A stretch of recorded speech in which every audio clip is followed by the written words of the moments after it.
So today is going to be a video for the nosy people out there, which I am guilty. I am totally nosy about other people's financial picture. But I thought it would be fun to share kind of a story of how our family, what our financial history has looked like, how we got into debt, where we are at now, and kind of give you a sense of our habits and our backgrounds, our background. And I just thought it would be fun to do it like this.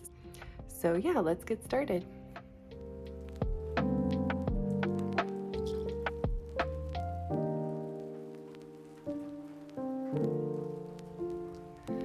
So it's a rainy, cozy Sunday here where I live, and I hope everyone's doing well. But yeah, today I just wanted to kind of get into our debt story and share how the last couple years have gone for us and where we're at right now in our financial journey. My goal is to be completely debt free in the next, well, I don't know, completely consumer debt free in the next year or so. And we're also looking to buy a house, which is kind of the opposite of debt free, right? That's taking out a gigantic mortgage. But yeah, this is kind of our background. So I actually found at the end of every month, I tend to write down for myself. I write down, what I paid for bills and our debt and our savings amounts. And I had that going all the way back to the year 2016. So I figured this would be a good place to start the story. And we can kind of go forwards from here. So let's begin.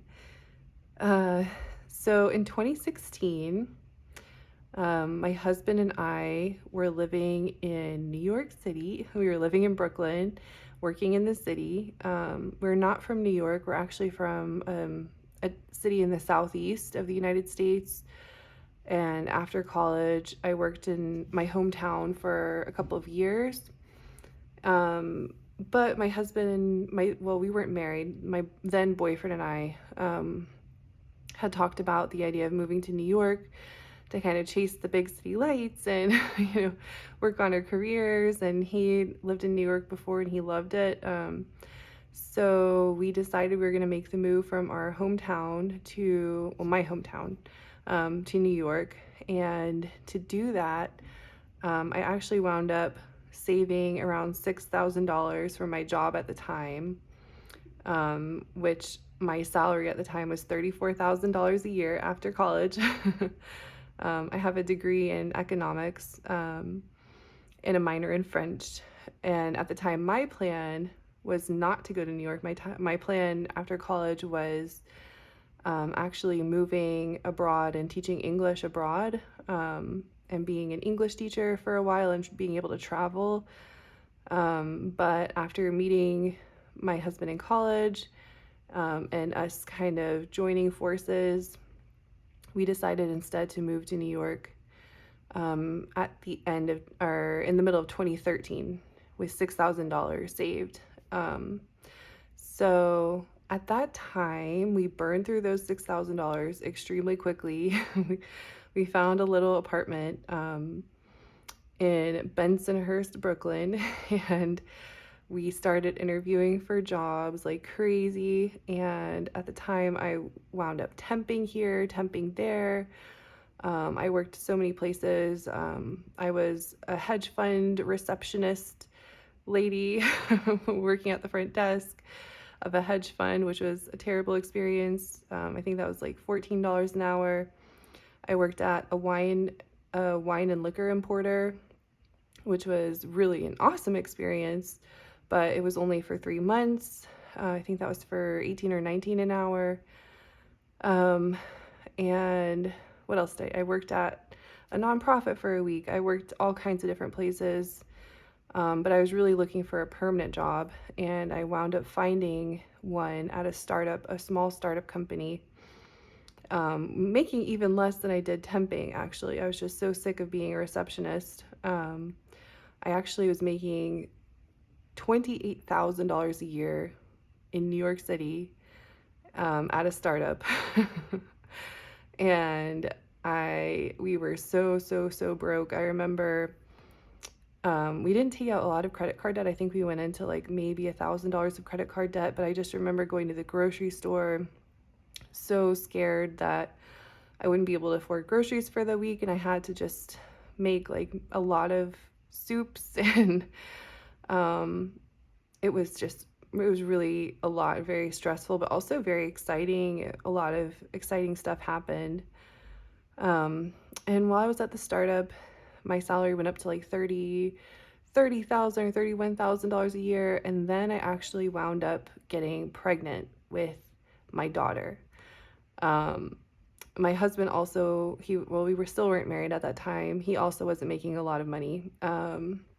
So, but we decided to go ahead with the pregnancy and have my daughter. And actually, while I was on maternity leave with my daughter, we found out that my startup was being acquired by a huge tech company, and the company was purchased by the big tech company. And because of that, my salary was like doubling to like $48,000 a year, which was so much more than I had ever made before. And I remember being so excited about that. We weren't sure if we were going to be able to stay in New York, but we decided we were going to stay. And I also got a bunch of stock units from that company, worth about like $10,000 or so, and a free iPad. And I was like, oh my gosh, I've hit the lottery. I'm so rich now. So we decided to stay in New York and send my daughter to daycare, and I continued to work for that startup. And one of the biggest regrets of my life financially is that I had to sell all that stock that I got initially to pay for daycare, because that was the only way we could possibly afford daycare at the time. And if I had kept the stock money, like let's say I kept it and ran, I would have basically be a millionaire right now. So, oh, it's tough looking at that and realizing that's the decision I made. A lot of my coworkers also made like crazy decisions with their money, or a lot of them quit after the first payout. A lot of people bought like condos and stuff like that, who were more financially stable than I was. But I, at the time, had a little baby I had to take care of, so that's where my money went. So fast forward to 2016, my daughter was 2 years old here, and every 6 months I was getting stock payouts. And I cashed out every single one of them to pay for daycare. Again, like I said, biggest financial mistake of my life, just looking at the math, like the numbers wise. That would have been so much money if we kept the stock, because the stock really grew. And maybe some of you can guess what company it was, but the stock really grew in the time that I got it until recently. So unfortunately, no, I had to sell the stock. And at the beginning of 2016, we were living in a 1-bedroom apartment with our baby girl. But we decided in March or April we were going to move to a 2-bedroom apartment so she could have her own room. So that meant our rent would go up. But here, I would say in 2016, we were doing relatively stable. So here, the red or the pink dots are the debt that we had, and the bluish greenish dots is my savings account amount. So you can see that every 6 months when I would get a payout, my savings would go way up and my debts would be paid way down. And this was actually, like, here we were relatively stable. We were mostly in the green for a lot of this, but I started getting used to having this influx of cash every 6 months. And so I wound up starting to spend money in the meantime because I knew I could pay it off once I got that cash every 6 months. Terrible idea. My actual base salary, my take-home pay every month was still really low. It was like 48, 52, depending on the year. But those stock payouts were worth about $30,000 a year, and all cash. So, because after $30,000 after taxes. $15,000 per payout. So I would just wait till I got the payout and then pay off all my debt, and it would wipe the slate clean again. So terrible financial habit to get into. So fast forward to 2017, and I wound up getting pregnant again. This time I chose to and we had my son. And here is where it was, for my life, it was a beautiful decision, and I don't regret it a single bit. I love having two kids.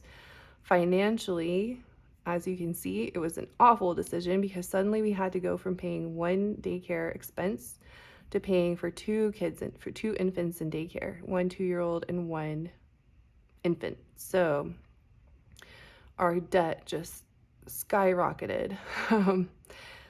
And all of a sudden we went from owing, $1,000 in debt, maybe up to $3,000 in debt. On here are the thousands. You can see it goes from 0 to 20. So all of a sudden we were owing $10,000 of debt, $12,000 of debt, and it just kept going up from there. This is because we were basically living way above our means. We were paying for a 2-bedroom apartment in Brooklyn, which I think the rent was $2,000 a month. So really not that bad in today's terms, but we could barely afford it because my actual salary was very low. It was just these stock payouts that were making it somewhat affordable.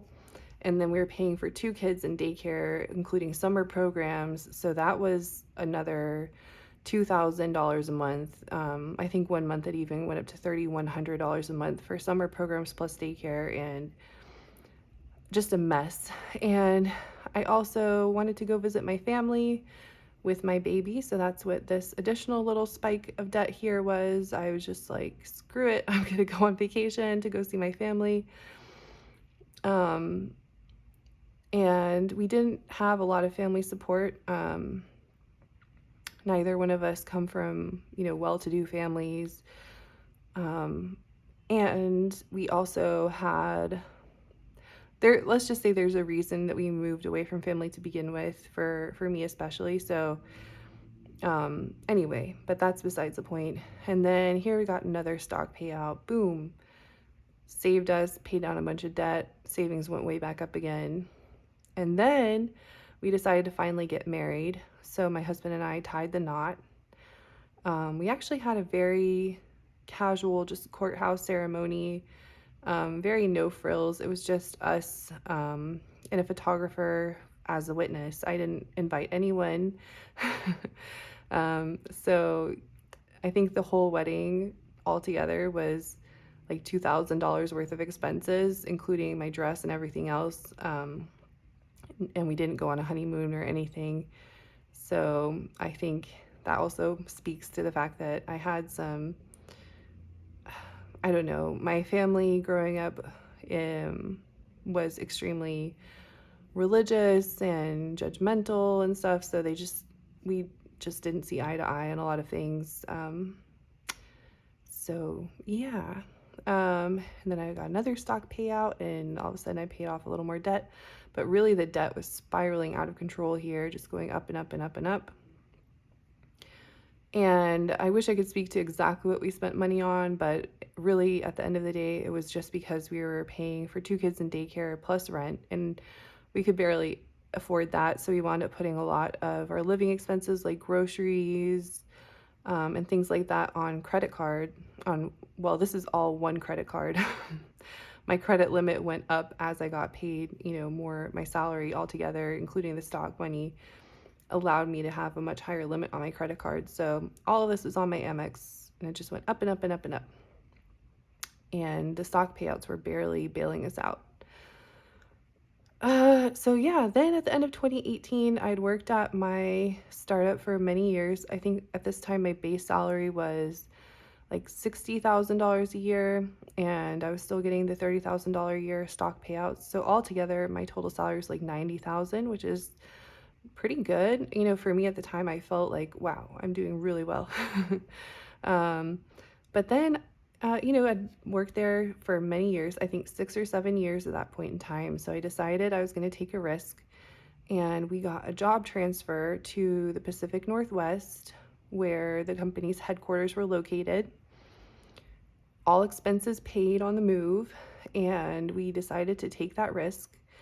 After 5 years or 6 years, however long we were in New York with 2 kids, it was getting very claustrophobic. It's not really a kid-friendly place to raise little kids, and obviously expensive. So I figured, oh, let's fly to this new city. Let's live here. Let's try out life in this new city. So that is what we did. We flew at the end of 2018 and started a new chapter of our lives in Seattle. So another financial mistake I made here was I did not renegotiate my base salary at all. So I was moving to, I think in my head, I assumed that life in Seattle was lower or cheaper than in New York, and that was sort of true. You can get a little bit more quality of life for the same amount of money, but it was still extremely expensive. And we did not own any vehicles. We were just rocking up to a new city with no cars, just our own family and whatever crappy furniture we had from our old apartment. So that was an adventure. So in the beginning of 2019, I wound up doing a balance transfer. So I balance transferred this extremely high debt from my Amex to a 0% card. And then I was working on paying that down. And that was a good choice because the interest rates were killing me over here, and the 0% really allowed us to pay it down quickly. And also the move kind of helped because we got a couple free months of rent as we were put up by my company. We didn't have to pay any of the moving costs for the movers or anything like that. So we wound up, and then I also got a stock payout during that time. So we did wind up doing pretty well and being able to catch up a little bit on this debt and this debt. However, we also had to enroll the kids in daycare in Seattle, and that was expensive too. But we got the stock payout, and then my husband started working, and we were really starting to make progress here. And then in the summer of 2019, I actually wound up receiving $8,000 worth of inheritance from my grandfather who passed away. And that aligned at the same time as getting another stock payout. So we used that money to buy our first car for $15,000, pay off a lot of our debt, and catch back up on that. So that was a huge month for really catching up on things and getting us out of the hole we were in. And then at the end of the year, we decided to travel to see family again in December, so our debt went right back up again to $5,000 of credit card debt. Now, next page, we're in the year 2020, pandemic year. And this is where, I don't know, I think it's so interesting to me to see how the different events of our life had an impact on our money. I've never plotted this out in my ever before, so this is such an interesting process for me to just have fun, because it was fun to make and see really the month-to-month trends of how things went for our family, and linking that to all of my memories of the time and my perceptions at the time. So right back here when we were at the peak of our debt, I just remember this feeling of well, we have to do it. There's no other way, and we'll get out of it eventually. So might as well not even skimp on, groceries or a coffee every now and then, because it just felt so inescapable at the time. And through, hard work, luck, and circumstance, and the generosity of my grandfather who passed away, we did wind up getting out of it. So, and then COVID happened, and that was even better because during COVID, guess what? We didn't have to pay daycare anymore. So you can see as we start the year 2020, our debt is going back up again. And I'm sure if COVID hadn't happened, this debt would have just skyrocketed again because of 2 kids in daycare. However, COVID did happen in March. And then in April, we were able to stop paying for daycare. And that freed up so much money, you guys. So because it was costing us like $1,500, $1,600 to $2,000 a month for daycare.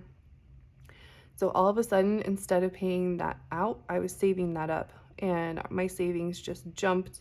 I got another stock payout, so I really paid off a huge portion of my Amex.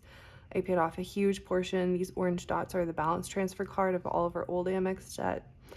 I paid off everything, and you can see that for me, I was doing great. Like, we were down to 0 on Amex, or a couple hundred, and the balance transfer card was, coming down, from 20,000, now we're down to 3,000 in less than a year. So I was really happy with that. Here in the background, the purple dots are the car loan as we slowly pay it off every month, drifting down to 0. And then at the end of 2020, I decided I wasn't gonna cash, now that we were in like a much better financial spot. Crazy how much progress you can make with just the right amount of circumstances. I was gonna stop cashing out my stock options every month. I was gonna save them while I was still working at this company.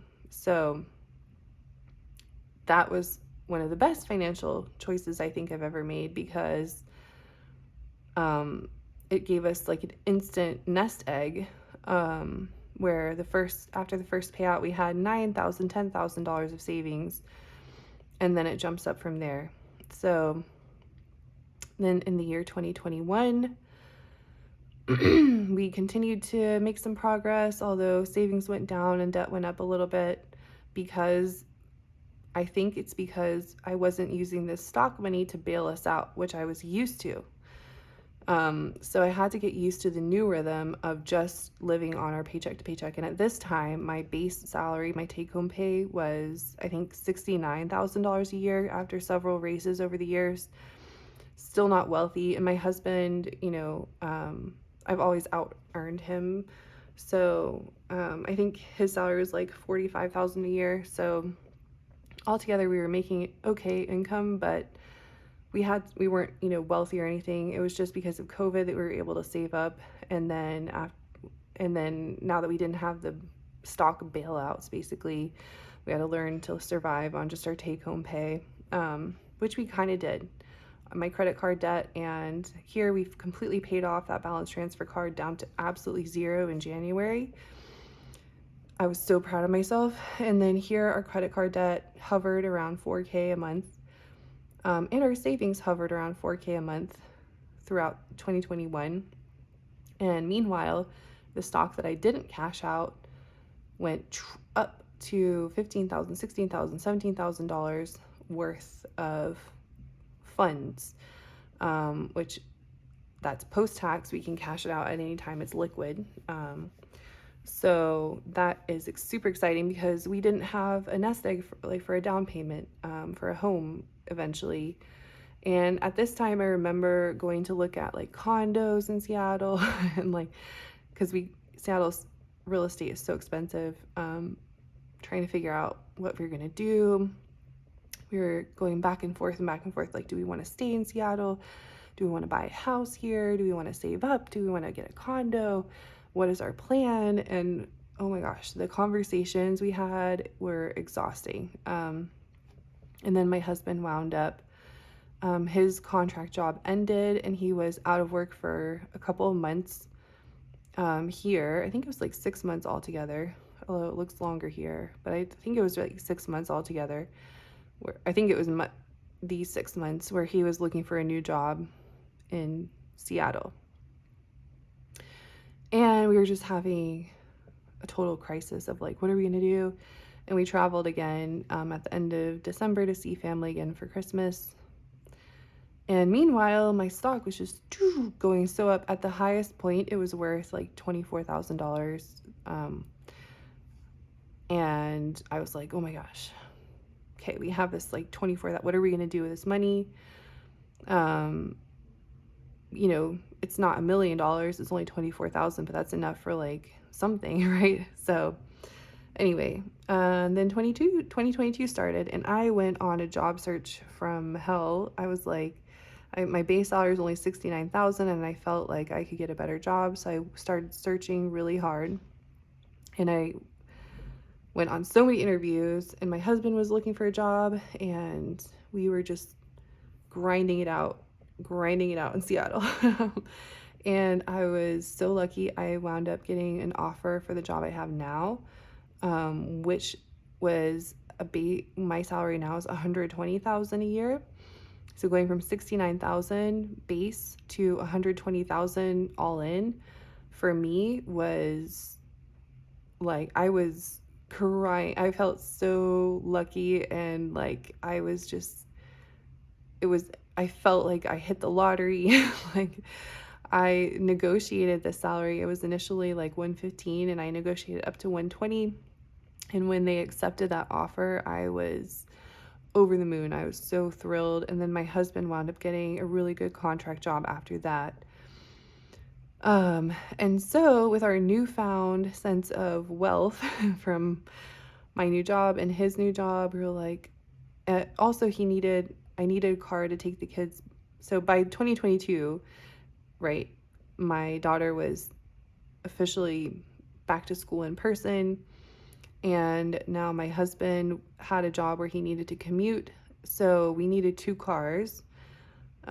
So we bought a car, and our car debt went from $8,000 to $22,000 because of our new car that we got. And I've talked about this before, but another really dumb and fully emotional decision, we decided to buy a dog, an expensive dog from a pet store we financed it for $6,000. And because my husband was out of work for a while, our debt had crept back up on my Amex to $11,000. So I did another balance transfer, since that worked really well the last time, to a 0% card. And yeah, that was at the summer of 2022. And since then, we did pay down that balance transfer card quite a bit. With my husband's job and my job, we were doing really, really, this is probably the most financially stable we've ever been. I was paying this off $1,000 a month, and it was going down. I was paying the dog loan off, and it was going down. I was saving $500 a month, and it was going up. And we were keeping our Amex at zero, or only a couple $100s a month, keeping up with our living expenses completely, and making huge progress on debt payoff. So this was such an exciting time for me, because I was like, I can really see the progress. And I think this is probably when I started watching financial YouTube videos too, and I was like, oh my gosh, I was just so into it. I was loving the progress I was seeing, but we were still having this crisis of if we should stay in Seattle, if we should not stay in Seattle. We were so far from our family, even though I have problems with my family a little bit. It's not serious enough to make, I still miss them, especially my sisters and things like that. So, and my husband, and we just weren't really clicking with Seattle that much. It felt very isolating, because all the people we knew were on the opposite coast from us, and going through the pandemic together, completely isolated from family, and going through all this hustle and this job stuff and everything we felt so, I don't know, we kept going back and forth on it, but we kept saying, should we move back to our hometown? Should we not move back to our hometown? And I was saving up, and then we got, I missed like a move in here, but in Seattle, we lived in 2 different places, but eventually I did get a notice from our apartment here, which was like $2,500 a month, that the rent was going to go up, and then altogether we'd be paying like $2,800 a month for, a really not fancy 2-bedroom apartment, and the kids were getting bigger. Anyway, everything kind of just really crushed us in, and we were like, okay, we're gonna move. And my job that I got in February was fully remote, and I was the breadwinner, fully remote. I could move anywhere in the US. And we were like, okay, we're gonna move back to our hometown with $6,000, less than $6,000 saved up, $5,500 in cash savings.